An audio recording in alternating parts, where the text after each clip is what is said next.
Bienvenue dans cette nouvelle vidéo de filmographie commentée.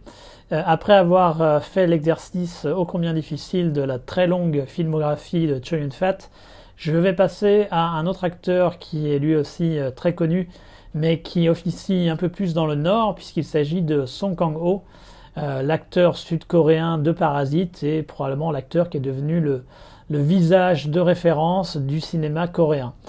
Alors, quelques remarques préliminaires. Comme c'est le cas, ça a été le cas pour la vidéo de Chow Yun-fat, il y a certains films que je n'ai pas vus de sa filmographie, et donc si vous voyez que je ne parle pas d'un film de la filmographie de Song Kang-ho, c'est tout simplement que je ne l'ai pas vu. Alors heureusement, la filmographie de Song Kang-ho est quand même un peu plus réduite que celle de Chow Yun-fat, et donc le nombre de films que je n'ai pas vu est également plus réduit. Il y en a en gros 5-6. Donc heureusement, ça ne va pas arriver trop souvent, mais donc je m'excuse pour passer un certain nombre de films qui peut-être vous sont chers. De même, le bon côté, c'est que vu que je n'ai pas de livre sur Song Kang-ho prévu, donc je ne vais pas pouvoir sortir mon excuse régulière qu'il y avait sur Chow Yun-fat de je ne peux pas en parler. Donc là, je vais pouvoir parler de tous les films, donc c'est beaucoup mieux comme ça. Et j'ai également fait en sorte de revoir un peu certains des films qui étaient un peu vagues dans mon souvenir, de manière à pouvoir avoir des choses à en dire. Voilà. Autre remarque préliminaire, moi je trouve que c'est assez fascinant que Song Kang-ho soit devenu le visage du cinéma coréen parce que du point de vue physique, c'est quelqu'un de relativement normal. En fait, il a vraiment un physique de monsieur tout le monde coréen. Il a vraiment les caractéristiques typiques de l'homme coréen. Alors que le monde du divertissement coréen a tendance à plus mettre en avant un profil dit de petit minet, j'ai envie de qualifier ça comme ça. Donc des gens plus fins, avec des traits un peu plus fin aussi, un peu plus féminin quelque part. Donc c'est assez amusant de voir Song Kang-ho être devenu justement la représentation du cinéma coréen. Quelque part c'est logique et c'est cohérent et c'est très bien, parce qu'évidemment c'est un très bon acteur, mais ça a quelque chose d'un peu surprenant. Je ne sais pas si dans le futur ce sera maintenu. Moi j'aurais plus eu tendance à penser que ça aurait été un beau gosse, comme ils sont capables d'en créer dans leur cinéma, dans leur monde de la musique. Des gars comme Lee Byung-hun ou autres, qui seraient devenus le visage du cinéma coréen, mais non, c'est Song Kang-ho qui a réussi. Donc bravo à lui, et c'est très bien. Donc Song Kang-ho, il est né en 1967, il a une formation essentiellement de théâtre, et surtout de théâtre d'improvisation, et il est entré dans le cinéma relativement tardivement, à l'âge de 30 ans, puisque son premier film, ça a été un film réalisé en 1996, qui a un titre assez poétique, puisque c'est Le jour où le cochon est tombé dans le puits, réalisé par Hong Sang-soo. Alors Hong Sang-soo, c'est un réalisateur qui maintenant est assez consacré par la critique. C'est un réalisateur autorisant, on va dire, dans le sens que c'est toujours des histoires liées à des personnages, à des relations, souvent des relations amoureuses difficiles entre des personnages. Donc il y a exactement ça dans Le jour où le cochon est tombé, le jour où le cochon est tombé dans le puits. Mais à côté de ça, il y a en plus de ce côté relation difficile homme-femme, il y a une tentative de complexifier un peu la donne avec une narration déstructurée. Donc on passe du point de vue d'un personnage à un autre avec une temporalité différente à chaque fois. Donc il faut un petit peu suivre. Le film est plutôt sympa, plutôt réussi, même si Hong Sang-soo fera bien mieux par la suite. Je pense pas qu'il est un petit peu long, par exemple. Il y a quelques petits défauts, mais ça reste tout à fait regardable. Par contre, si vous voulez voir le film pour Song Kang-ho, j'aurais tendance à dire passez votre chemin, parce qu'en fait il a vraiment un rôle extrêmement secondaire. Il doit apparaître, peut-être 10 minutes à tout casser, et en réalité il n'y a qu'une seule scène où il a vraiment il a vraiment quelque chose à faire. L'autre scène où il apparaît, il est juste dans le décor, on va dire, sans vraiment être actif. Mais c'est toujours marrant quand même de voir Song Kang-ho tout jeune, avec des rôles où il n'a pas encore sa personnalité vraiment de marqué. Et ça correspond en fait à sa carrière sur une période de 4 ans. Pendant 4 ans, en fait, Song Kang-ho, ça va être un acteur de second rôle. C'est un acteur de second rôle avant tout. Donc il a vraiment parfois ça va être vraiment des seconds rôles très très réduits. Ensuite, il va faire plusieurs films que malheureusement je n'ai pas vus, dont un qui s'appelle Number 3, sur lequel visiblement il va attirer un peu l'attention à lui. Et en 1998, il va apparaître dans The Quiet Family, réalisé par Kim Ji-woon. Donc Kim Ji-woon, un des grands réalisateurs de la vague coréenne, au même titre que Park Chan-wook et Bong Joon-ho.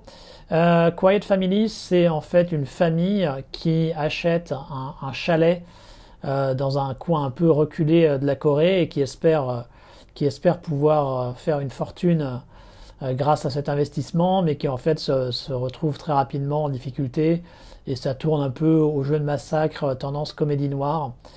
Donc Song Kang-ho joue le fils de la famille, si mes souvenirs sont bons. Alors c'est assez rigolo parce qu'il y a également Choi Min-sik dans le film, Monsieur Oldboy, qui joue son oncle, donc le frère du père. Donc c'est assez rigolo de les voir ensemble. Moi je trouve que The Quiet Family est pas totalement réussi.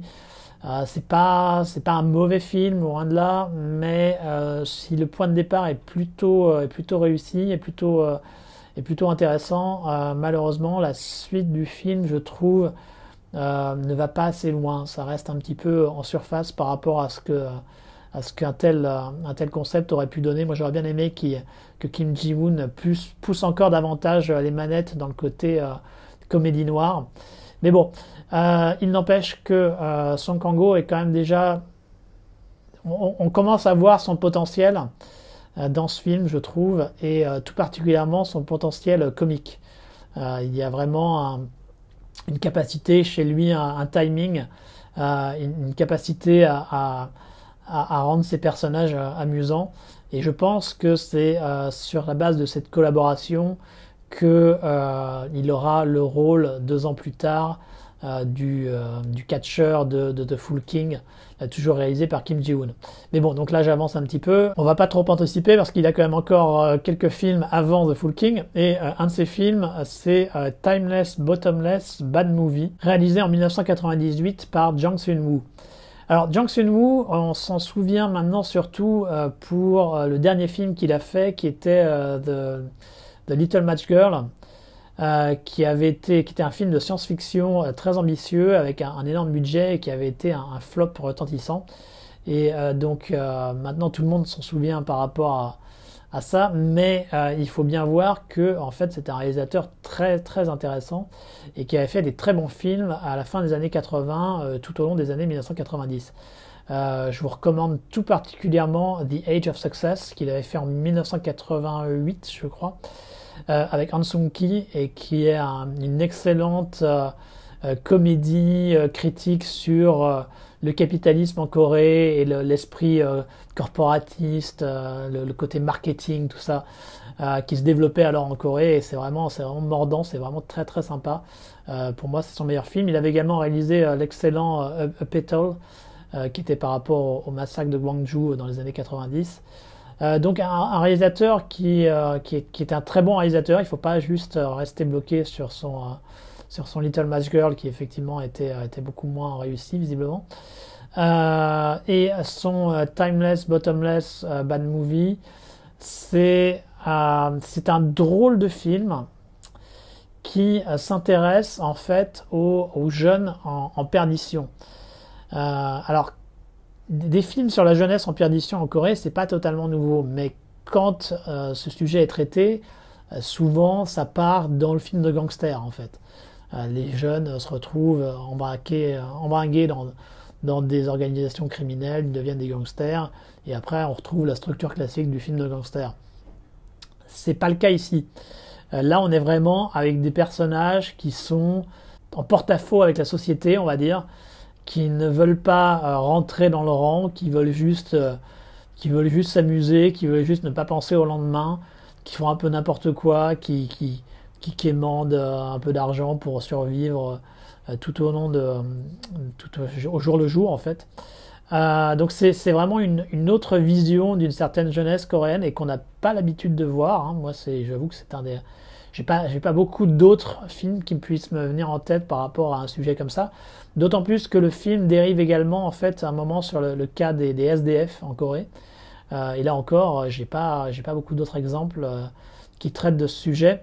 D'autant plus, encore une fois, que le traitement qui en est fait d'un point de vue formel, c'est un traitement très documentaire, voire expérimental parfois. Il y a les moments où il va utiliser tout un tas d'accélérés, où il va intégrer des espèces d'éléments cartoonesques. Enfin, c'est assez étonnant comme film. Moi, je pense que c'est un film intéressant à voir et utile. C'est une très bonne chose qu'il existe. Maintenant, il ne faut pas se leurrer, c'est pas un film agréable à regarder. C'est c'est très rugueux évidemment, et ça va un peu nulle part quelque part. On fait que suivre les personnages dans leur déambulation et leur bêtises à droite à gauche, mais au final, il y a pas vraiment de conclusion par rapport à ça. C'est plus un espèce d'état des lieux d'une certaine frange de la société coréenne. Donc ça fait que c'est un film qui n'est pas forcément évident à suivre, d'autant plus qu'il dure 2h20, donc faut quand même le supporter. Mais il n'empêche que je pense que c'est un film utile. Alors même principe que pour Le jour où le cochon est tombé dans le puits. Si vous voulez regarder ce film pour Song Kang-ho, vous allez être sacrément déçu parce qu'il n'apparaît que dans une seule scène. Enfin, moi, il ne semble pas l'avoir remarqué dans d'autres. Il est dans une scène où il est autour d'une espèce de chorale type Armée du Salut. Et voilà, il est là, c'est un SDF a priori. Et la scène dure quelques minutes. Et voilà, et c'est tout. Vous n'aurez rien de plus. Donc vous verrez Song Kang-ho, SDF, en train d'applaudir. Et c'est à peu près tout ce que vous aurez dans ce film. Donc un film intéressant à voir, mais si c'est pour Song Kang-ho, non, passez votre chemin, ça ne sert absolument à rien. Et l'année d'après, en 1999, il apparaît dans Shiri. Shiri, donc réalisé par Kang Je-gyu. Alors Shiri, c'est un des premiers films, si ce n'est le premier film, qui a vraiment mis la vague coréenne sur le devant de la scène internationale. C'est le film qui a marqué le début du dynamisme sud-coréen. Donc Shiri, c'est un thriller d'action, on va dire, où le personnage principal qui travaille pour le contre-espionnage doit essayer de mettre la main sur un espion nord-coréen infiltré en Corée du Sud. Et il va y avoir tout un aspect dramatique et beaucoup de scènes d'action tout au long du récit. C'est très américain dans la forme, avec des scènes d'action à l'américaine, voire par certains côtés, sur certains aspects, gunfight et course-poursuite dans les rues. Il y a un petit côté aussi hongkongais, on pourrait dire, un petit côté Ringo Lam, si on veut être gentil. Moi, c'est un film que j'aime assez. Il faut passer outre le côté très américanisé de la chose. Hein. Après, certains d'entre vous préféreront peut-être ce côté plus américanisé. Moi, je préfère quand il y a une touche un peu plus locale, mais bon, ça, c'est un détail. Il n'empêche que c'est très bien fait. Et Song Kang-ho, alors ça, c'est assez marrant parce qu'il joue le sidekick du héros. Donc, il a un peu un rôle, j'ai envie de dire, à la Andy Garcia dans Black Rain, hein, si on veut trouver un équivalent. Donc, il apparaît tiré à 4 épingles avec une coiffure très travaillée. Il est assez mince. Je pense qu'il a dû faire un peu plus de sport avant le tournage. Il a vraiment un rôle mi-action, mi-sidekick, un peu le sidekick sympa, quoi. Et c'est assez étonnant de le voir là-dedans. Il se trouve que moi j'ai rejeté un œil sur Shiri juste avant de faire cette vidéo parce que je l'avais vu il y a plus de 20 ans, donc j'avais aucun souvenir de Song Kang-ho dans le film, puisqu'à l'époque quand j'avais vu, il n'y avait pas grand monde qui connaissait les acteurs coréens. Et donc j'étais un peu surpris de voir que c'était lui le sidekick comique et de le voir dans ce type de rôle, parce que c'est un rôle d'action, un rôle de sidekick comique d'action. C'est pas quelque chose qu'on va le voir vraiment faire par la suite. Donc c'est assez intéressant de le voir œuvrer dans ce registre. Et il est plutôt bon, hein, il est plutôt bon, ça marche. On s'attache à son personnage, il est crédible dans l'action. Donc bonne performance de sa part pour un film qui est important historiquement parlant et qui, je trouve, est plutôt réussi. Tout particulièrement sa dernière partie en fait, dans le moment où vraiment le drame se noue. C'est là où je trouve que le film est vraiment bon. Le reste est plus générique, sympa mais plus générique. Voilà, il n'empêche que c'est donc un film, je pense, tout à fait recommandable, que ce soit pour le film en lui-même ou que ce soit pour la prestation de Song Kang-ho. Et donc on passe au film qui termine la série de second rôle pour Song Kang-ho. Le premier film où il a le premier rôle que j'ai déjà évoqué, il s'agit donc du Fool King de Kim Ji-woon. Donc dans Fool King, Song Kang-ho c'est un petit employé de banque qui n'est pas vraiment très épanoui dans son travail et qui va trouver un exutoire dans la pratique du catch. Donc c'est un concept assez amusant, le film est essentiellement une comédie. Et Song Kang-ho est vraiment excellent là-dedans. Il montre à quel point il a un talent comique. Il est vraiment avec son côté un peu tout le temps à côté de la plaque, mais très sympa.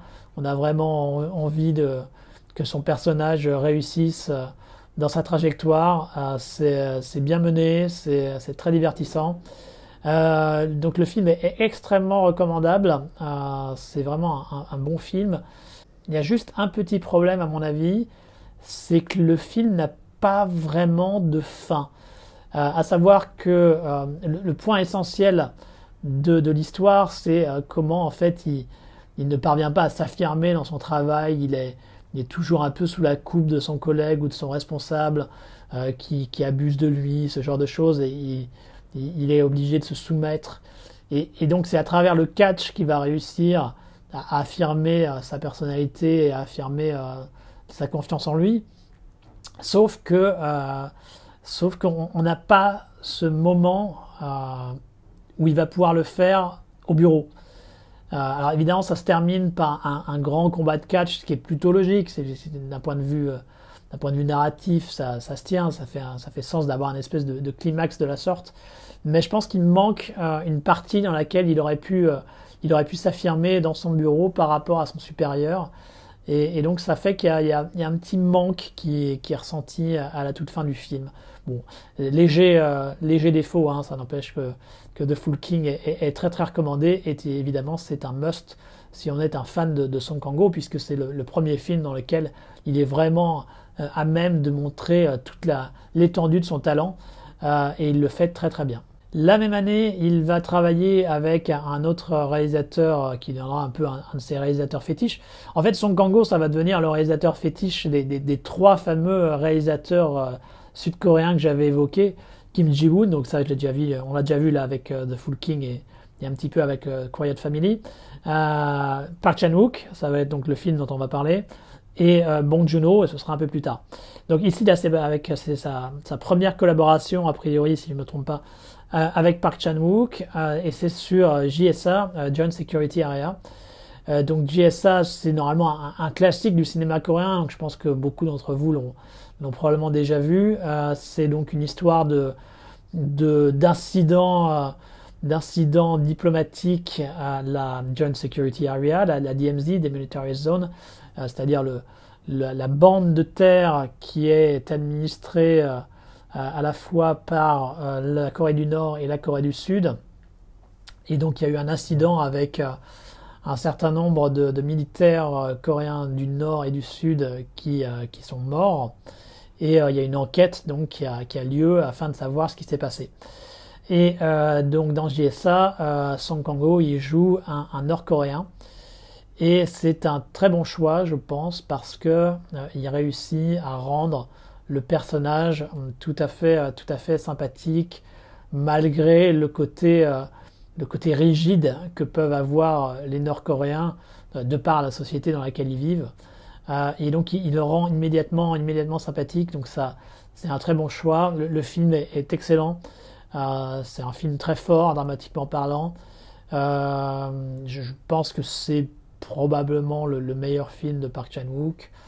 Donc vraiment très très bien. J'ai pas forcément grand chose de plus à en dire.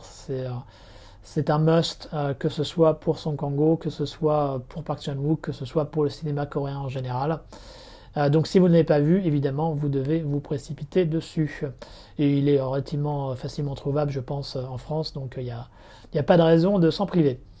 En 2002, Song Kang-ho continue dans sa collaboration avec Park Chan-wook, puisqu'il apparaît dans Sympathy for Mr. Vengeance. Alors, là, c'est là où pour moi ça commence à dérailler un petit peu avec Park Chan-wook, qui est un réalisateur qui, à mes yeux, est capable du meilleur comme du pire.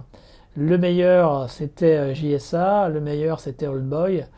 Et malheureusement, pour moi, avec ces deuxième et troisième épisodes de sa trilogie de la vengeance, donc sa trilogie de la vengeance est composée par Old Boy, donc Sympathy for Mr. Vengeance, le deuxième épisode dont on va parler là, et Sympathy for Lady Vengeance, le troisième épisode dont on va également parler puisque Song Kang-ho est également présent. Et là, par contre, j'ai beaucoup de mal avec Sympathy for Mr. Vengeance.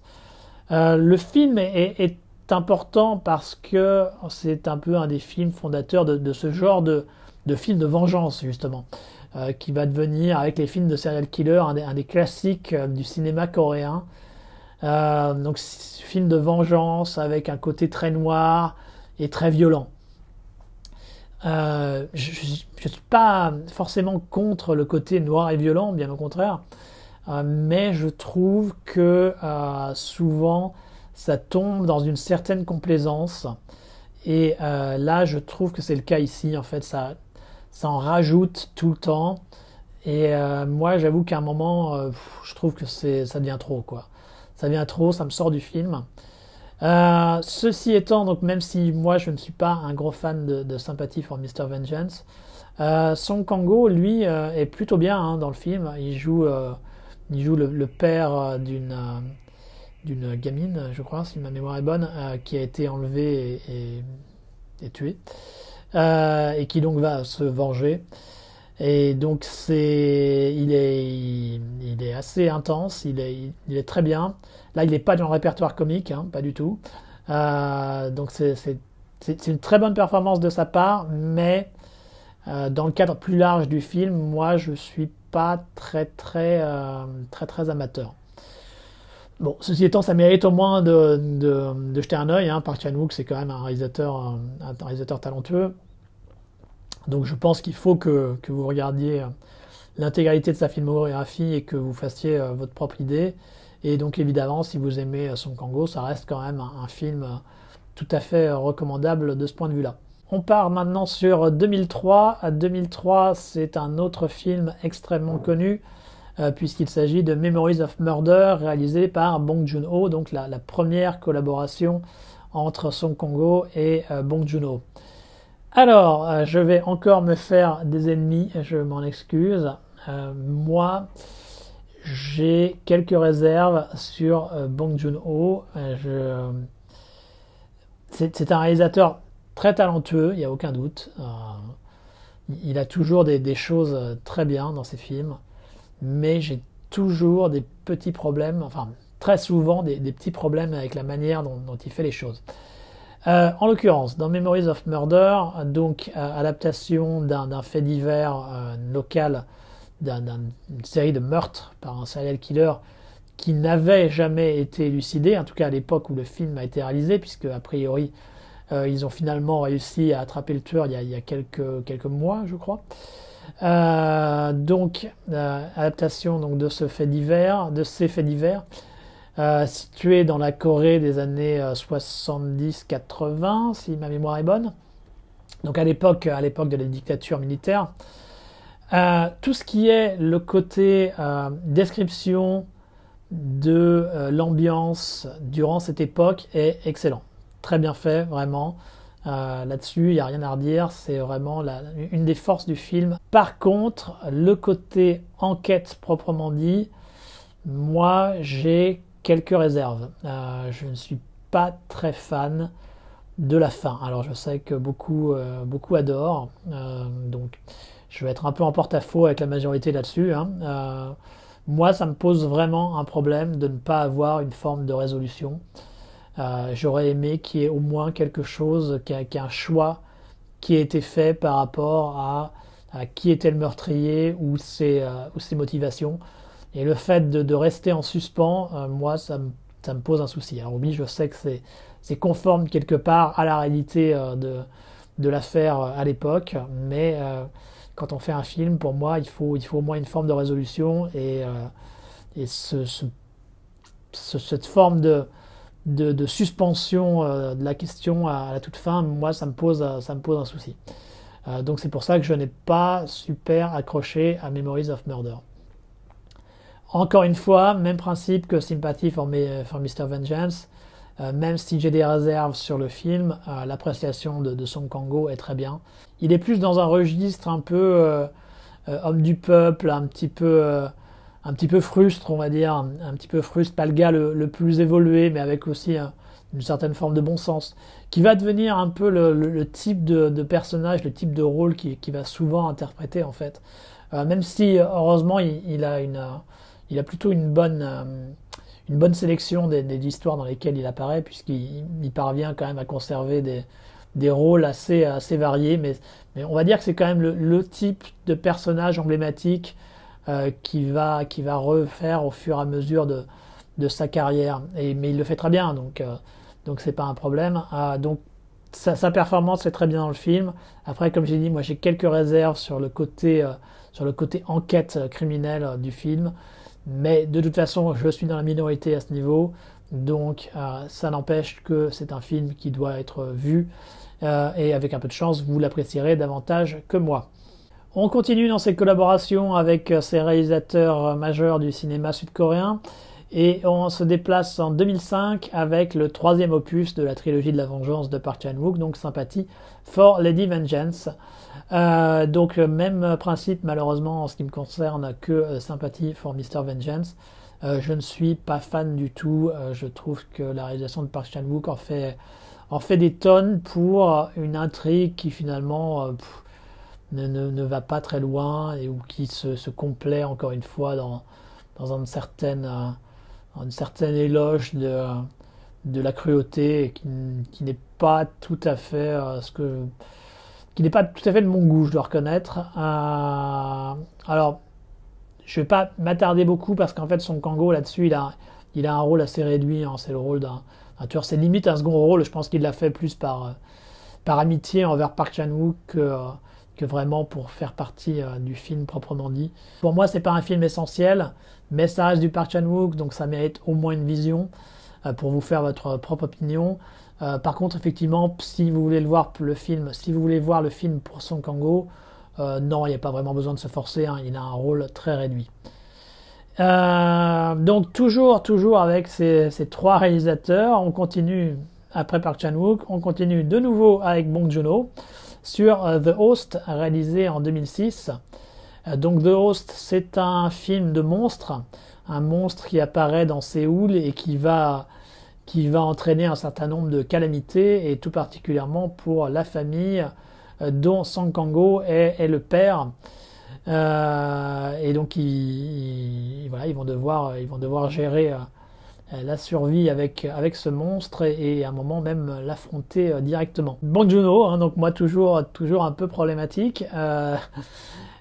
Le problème ici, en ce qui me concerne, c'est l'alternance de ton en fait. Il y a un ton à la fois sérieux et un ton à la fois comique. Et ça alterne toujours entre les deux. Et j'avoue que j'ai un peu de mal à savoir sur quel pied danser en regardant le film. J'ai du mal à apprécier ces ruptures de ton. Pourtant, j'arrive à les apprécier dans des films de Hong Kong où ça peut partir dans des trucs totalement extrêmes, totalement différents, sans prévenir. Autant je l'apprécie dans les films de Hong Kong, autant malheureusement dans The Host, j'ai du mal.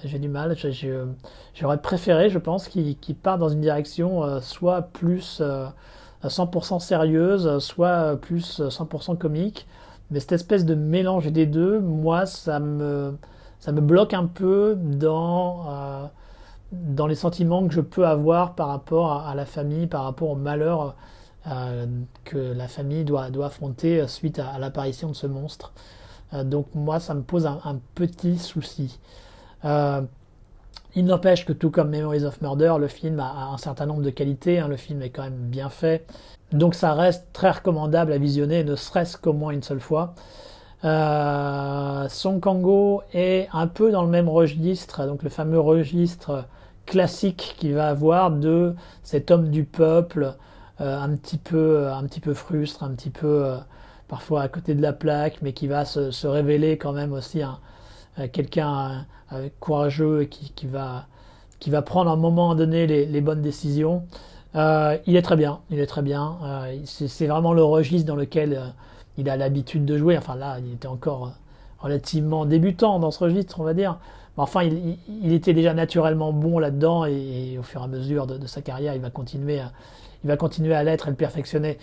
Donc lui, en ce qui le concerne, il est très bien dans le rôle de ce père un peu dépassé par les événements. Donc ne serait-ce que pour ça, effectivement, The Host est un film très recommandable si vous êtes un amateur de Song Kang-ho.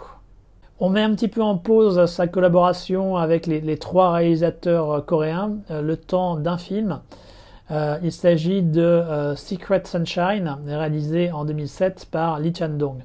Donc Lee Chan-dong, c'est un réalisateur qui commence aussi à avoir sa petite réputation.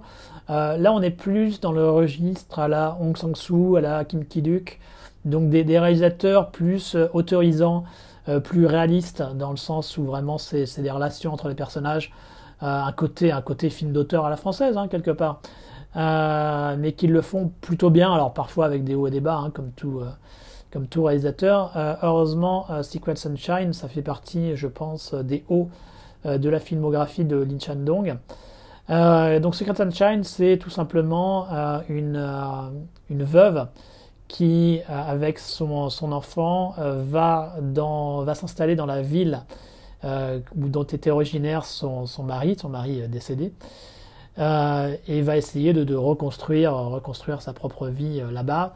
Malheureusement pour elle, il va y avoir un malheur va la frapper à nouveau, et on va la suivre dans sa douleur, dans sa manière de survivre par rapport à la situation extrêmement difficile dans laquelle elle se trouve. Les performances des acteurs sont excellentes, évidemment la performance de l'actrice qui joue donc le rôle principal est vraiment très très bonne, c'est elle qui porte le film sur les épaules.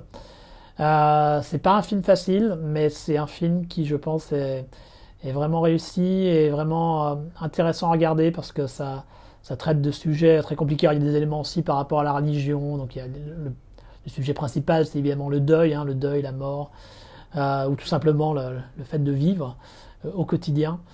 Donc c'est quand même des sujets assez lourds, et c'est traité avec une certaine pudeur. Il y a certains événements qui pourraient être traités de manière mélodramatique, en rajouter à ce niveau et être très lacrymal, et Lee Chan-dong ne le fait pas, et je pense que c'est vraiment à son bénéfice et au bénéfice du film, parce que ça évite on n'a pas l'impression d'être pris en otage et d'essayer de nous faire pleurer, de nous faire ressentir les émotions. Il y a un petit côté, on est à la fois proche et éloigné du personnage principal, et je pense que ça permet une double lecture, à la fois sentimentale et à la fois intellectuelle des événements. Donc c'est vraiment un film assez stimulant, malgré son côté dur. Et Song Kang-ho, alors là, il a un rôle assez... on est plus dans le registre du Song Kang-ho, encore une fois, homme du peuple, puisque c'est tout simplement un mécano qui est intéressé. Alors on ne sait pas très bien si c'est du désir sexuel ou si c'est désir amoureux. Je pense que c'est plus du désir amoureux, vu la manière dont il reste à ses côtés malgré toutes les difficultés auxquelles elle doit faire face. Et c'est vraiment le type sympa, en fait. C'est ce côté un peu homme du peuple, un peu frustre, mais très sympa, très gentil, qui veut aider. D'ailleurs, tellement gentil que moi, j'avoue que à certains moments, je me demandais s'il allait pas avoir un retournement de situation et on allait apprendre qu'en fait c'était un gros salaud. Parce que ça me paraissait surprenant qu'il soit aussi gentil pendant tout le film, mais non, non, c'est vraiment gentil, un côté un peu nounours, quoi. Et donc, c'est évidemment son personnage est très agréable quelque part parce que c'est le mec qui veut aider. Donc, au sein du désespoir ambiant qu'il y a dans le film, c'est un peu un îlot de stabilité et de normalité. Donc c'est un personnage assez important, mais qui est vraiment homme du peuple. Hein. Il y a pas de, il y a rien d'extrême dans son personnage, à part peut-être sa gentillesse, on va dire. Mais voilà, il le fait très bien. Encore une fois, comme j'ai dit, hein, ce côté homme du peuple, c'est vraiment la spécialité de Song Kang-ho, donc aucun problème. Hein. Il le joue très bien et le film est un très bon film. Donc Secret Sunshine. Si vous êtes d'humeur, parce que ça va pas être un film qui va vous faire rigoler, n'hésitez pas à aller le voir.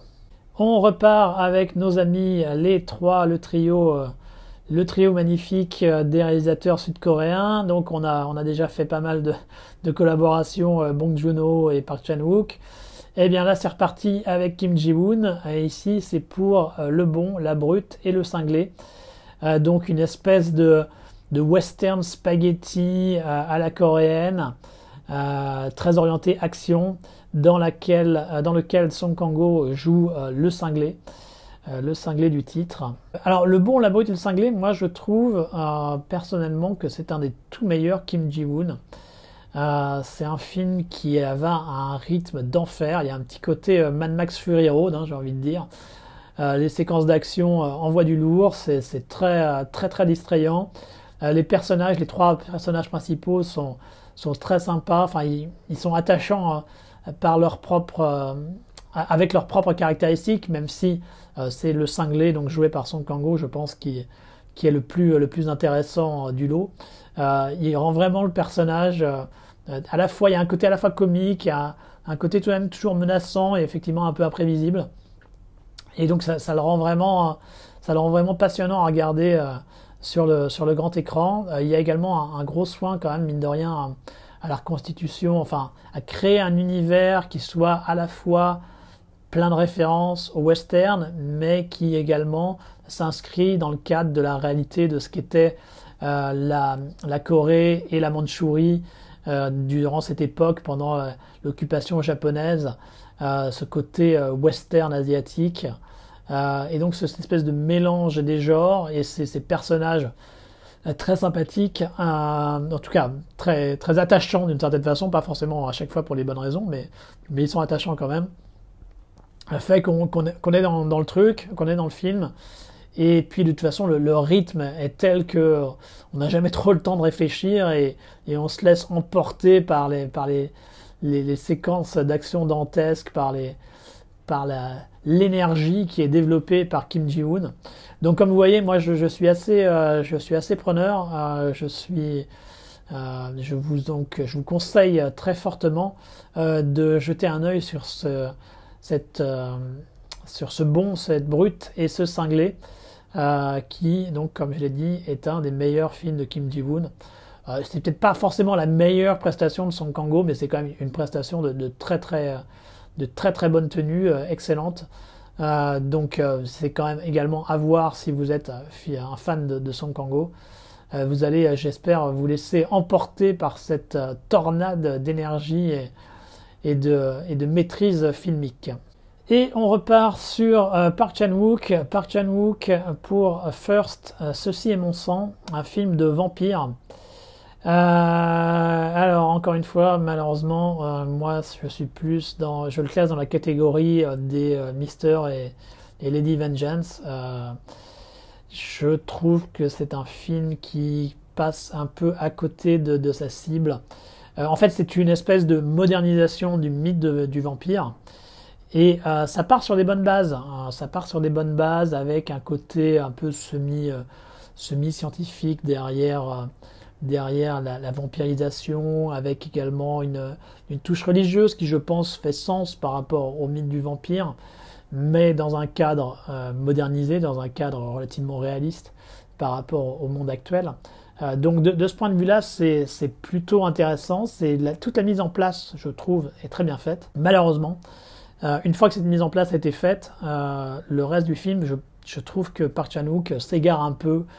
Il part dans un côté désir sexuel, un peu dans toutes les directions en fait. Et il y a des questionnements qui, sur le papier, pourraient être intéressants, mais qui ne sont pas, je trouve, rendus de manière passionnante à l'écran. Et c'est long, c'est très long. Alors moi je l'ai vu en director's cut, c'est peut-être ça aussi qui joue. Normalement la version salle est plus courte, peut-être que je préférais cette version salle. Mais ouais, donc First, malheureusement pour moi, c'est encore un coup d'épée dans l'eau pour Park Chan-wook. Pour Song Kang-ho, on voit qu'il est vraiment dans le personnage. Hein. Il s'investit physiquement et mentalement par rapport au personnage. Ça peut dû être un film facile à tourner pour lui. Donc sa performance est tout à fait recommandable et tout à fait louable. Après, vu que je ne trouve pas le film proprement dit agréable et intéressant, que je le trouve plus frustrant qu'autre chose, ça fait que j'ai du mal à vraiment pouvoir apprécier pleinement la performance de Song Kang-ho, mais elle existe, elle est là. Donc c'est encore une fois, si vous voulez voir un bon film, moi je ne vais pas vous recommander First, mais si vous voulez voir une performance de Song Kang-ho dans laquelle il est investi pleinement, bah, c'est pas un mauvais choix, parce qu'effectivement il l'est. Voilà, sachez-le. Après, comme je l'ai déjà dit sur les précédents films, c'est du Park Chan-wook. Park Chan-wook, qu'on l'aime ou qu'on l'aime pas, c'est quand même un réalisateur intéressant, c'est quand même un réalisateur qui essaye de faire des choses. Donc ça mérite au moins une vision pour se faire sa propre idée. Donc je vous inciterai quand même à le voir. Moi personnellement, je suis pas rentré dans le film et je pense que c'est un échec. Mais bon, à vous de vous faire votre propre opinion à ce niveau. Voilà, c'est la fin de la première partie de cette filmographie commentée de Song Kang-ho. Comme d'habitude, n'hésitez pas à poster vos observations ou questions dans la section des commentaires en dessous. Et moi, je vous reverrai à très bientôt pour la prochaine vidéo.